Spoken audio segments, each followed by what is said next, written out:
Well, you know, I've been in a bunch of them, and I'm just so proud of our team to, when a guy goes 1 for 12, and you're just not making shots, and you're playing against two NBA players, and we have a great chance to win that game. I think if JJ's toss that goes to Greenwood and he hits that three, if that just goes out, I think we have a great chance to win the game.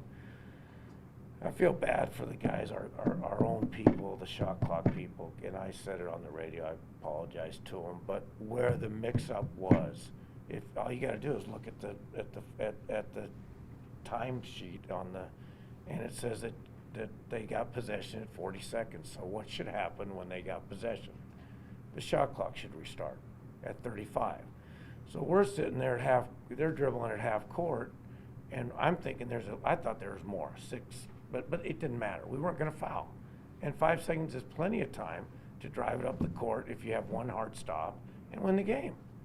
So all of a sudden I look up and I'm going, what's wrong? Something's wrong with this movie. It says 19 seconds on the shot clock, just 19 seconds on the game clock. And that's not the case. I think I've done it long enough to know in my mind what we should be doing and not doing. So does that make sense, or does it not make sense? I mean, do you understand? Look at your paper. What does it say? Somebody read it to me. At 40 seconds, what happened with the game left? You have to rebound off Jersey's miss. And they say who rebounded it? Greenwood. At what 40 seconds? So what should happen then? Should be a 5-second difference.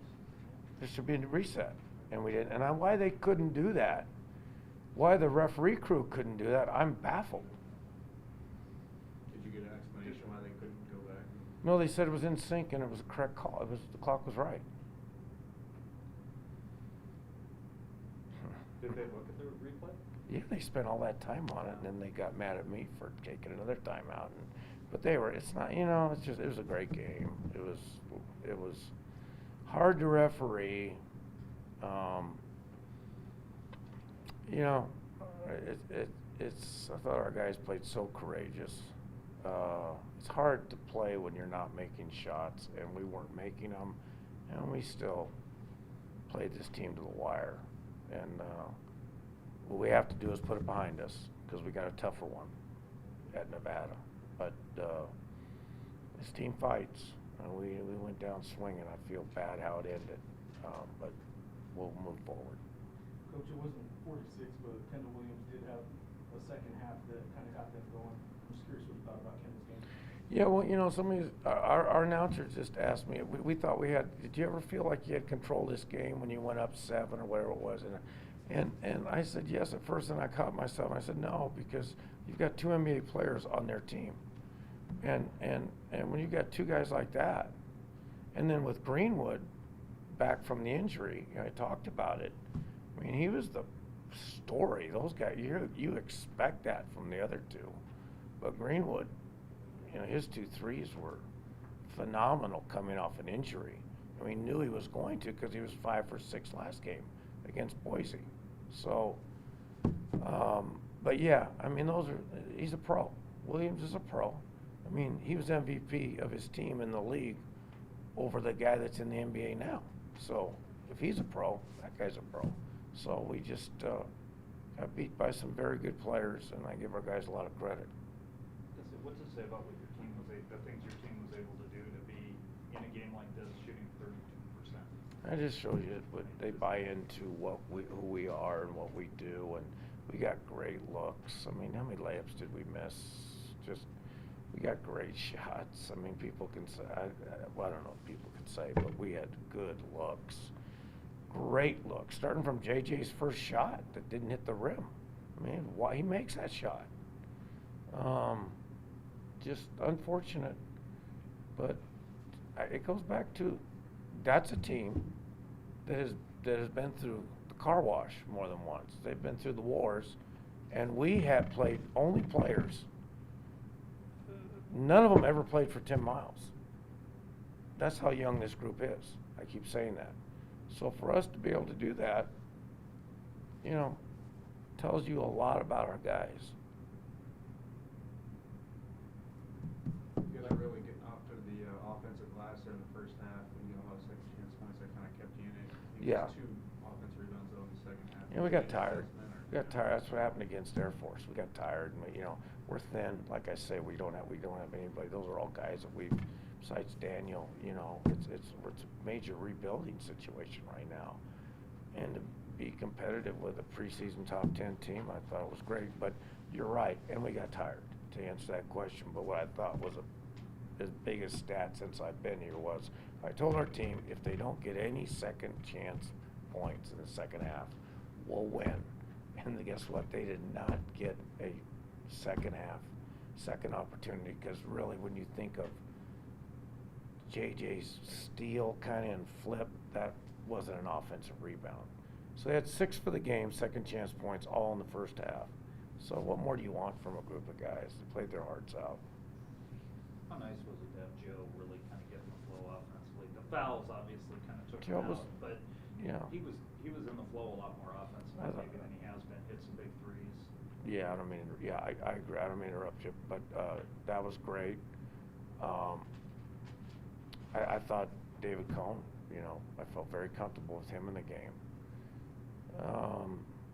We'd like to go deeper, but that's you just kind of go with your gut feeling, and had Daniel pulled up from 3, like he likes to do it in the first half. At the end of the game, and it goes in, we're all jumping around, and I'm not yelling at the clock guys. So. I was going to ask you, is that him taking a pin? Yeah, almost we empty-handed? told him to go to the rim. Okay. Yeah. We told him to get to the rim, and he just couldn't finish it. But I thought that was progress, because normally he settles. So that was the right play. I thought we played everything right. They just keep in mind this is a preseason Sweet 16 team. I know they didn't have Kirk, which was a big hit, but it just means more shots for Baristos, who's better. So. Is that, I was going to ask you about the absence of Kirk. More shots for Bairstow, I know you said, but how different are they without Kirk back there? Maybe on the defensive end, more than offensive. Oh, I think they're different. That guy's another NBA player. Big time different. Just changes the game, different presence. That hurts them. But Noodles has done a great job of, I think it's one of the tougher coaching scenarios to walk into. I thought last year for us was very difficult. I think this year for him, particularly being at the University of New Mexico and see, we have a life up here in Colorado. There's no life in New Mexico. It's all basketball. So particularly that's all they live, and that's a joke. But I just think it's one of the tougher situations the guy's ever had to walk into, and he's juggled it. It hasn't been easy, and he's a game out of first. As a matter of fact, he's tied for first now with the plus-minus system. He's got road wins and erased that loss. So right now, he's right up there at Coach of the Year. I think it hasn't been easy. He's done great. Anything else for Coach? Sorry. You guys think that there's a difference between the shot clock and game clock, or what do you guys think? Yeah, Coach been doing this for a while, so he told us not to foul, right? There was, I think, maybe 5 or 6 seconds, I think that went off. And then next thing you know, it's a different time. So we failed. And next thing you know, that's all she wrote, so. Joe, at what point did you kind of realize there was a difference? Because you're the one that finally figured it out and went running over. Initially, we saw our coaches. We got Eustace and 3 other really good coaches, so they know time and score of the game the whole time. So they said don't foul, so we trusted them. And then I kind of saw their faces change and then kind of be on edge a little bit more. And then I looked up and it was 12 seconds left and it was 12 on the shot clock, so I just ran up and fouled. How hard was it to kind of regroup after that? It was tough, but as Coach said, we can't let the game come down to officiating or clock. We should have handled things better earlier on. Daniel, this has got to be a frustrating game to lose. You guys led much of the way. Probably felt like you had a good chance to come away with the victory. Just how disappointing is it not to get the win in this one? It's very disappointing. We were right there. I felt our whole team played tough. We came out in the second half as a team, as the best we can. I feel like all year. I'm really proud of these guys. I'm telling you, we really came as a team. When we left that locker room, we told each other we were going to win, and we were fighting. So in my mind, we won this game, but even though on paper we lost. But it's very disappointing. But just gotta let this game go behind us and move on to Nevada.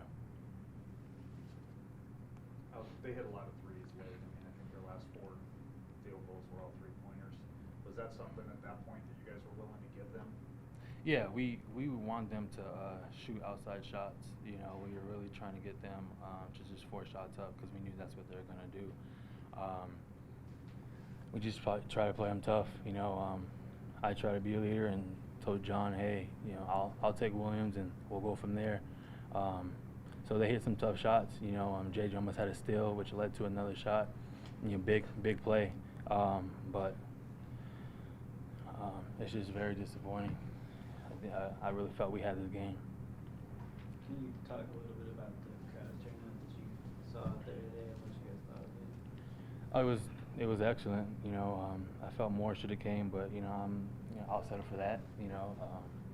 We'll continue to play our game no matter if it's 5 people there or 1,000. So it's good to see our fans there.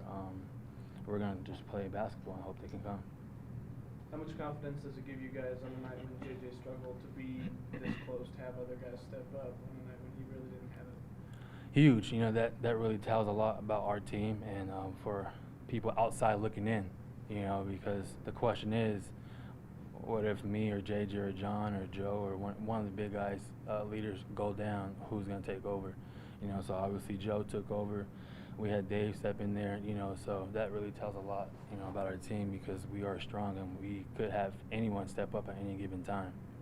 Is that a hard thing for this team, though, to have JJ struggle like that? Because he really hasn't struggled like that this year. I think he missed his first 9 shots. It looked like it kind of threw you guys out of your rhythm a lot, trying to figure out, okay, if he can't score, what are we going to do? Oh, of course, but we're not just relying on him or me or not one person. We're a full team. If you have a good shot, take it. If you don't, pass it up and let's run something. So we're not relying on anybody. JJ struggled, he struggled. And we're still gonna play. If I struggle, I struggle. We're still gonna play basketball. So like I said, it shows a lot that people on our team can step up, and that's what we needed. Yeah, offensively, he may struggle, but he was helping us with the rebounding. He was huge with that, getting offensive rebounds, defensive rebounds. So, as Coach says, we always want to get to a point where no matter how bad we shoot it, we can still win games. And he influenced the game tremendously on the rebounding area. I was going to say, what's it say about this team? You guys shot 32% and were in it until the final second. It's just defense. We just we really rely on defense. If we can shoot horrible. But at the same time, we still got to go play defense, So you can take a bad shot, but we can really get that back by playing some good defense, and we're really a defensive team. So and that's what we rely on more than offense. You guys held Williams in check there for the first half pretty well. Did they do anything differently to get him free during the second half? No, he just, he's a good player. He just stepped up and just made some shots. They really used the ball screen with him and Barshow and him.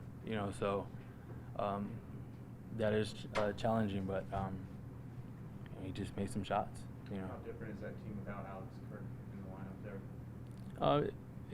It is a big difference, but at the same time, we would want him in there. We will still play the same. So, but it is what it is. What was the plan with 6 seconds on the clock? Who did you think you were going to give the ball to? What was that going through y'all's mind at that point? 6 seconds. 6 seconds. So we had some time on before that. Before they fell, we were supposed to run a play. John was supposed to hand it off to me. I'll come off a screen, off of JJ. And then if I have the shot, if not, then on the other side, it was a fade. Obviously, they fouled. And then the 6 seconds, just try to come down, put the balls in my hand, and just make a play. Obviously, I failed. You ended you ended up kind of hitting the side of the backboard with that. Was that just trying to get around? It looked like a lot of arms were up. Yeah, I was Just trying to find an opening to get something. Yeah, I was really trying to shoot it. I really felt comfortable, shooting the ball. And they were telling me, hey, drive it. So obviously I was trying to drive it and try to, to throw up a shot. Did you just try to carry it a little too far? Yeah. Because of their defense to try to Mhm. find And- some room at the end. Yeah, and obviously I didn't see I hit the side. It was kind of weird, awkward. It still hit me, but. It was a pretty good defense on their part, though. As far as guys that you were trying to shoot around. A little bit, but I did have a clear angle. Green was right there. I passed Green. Varsho stepped up. I kind of passed him, and then, it was all up to me.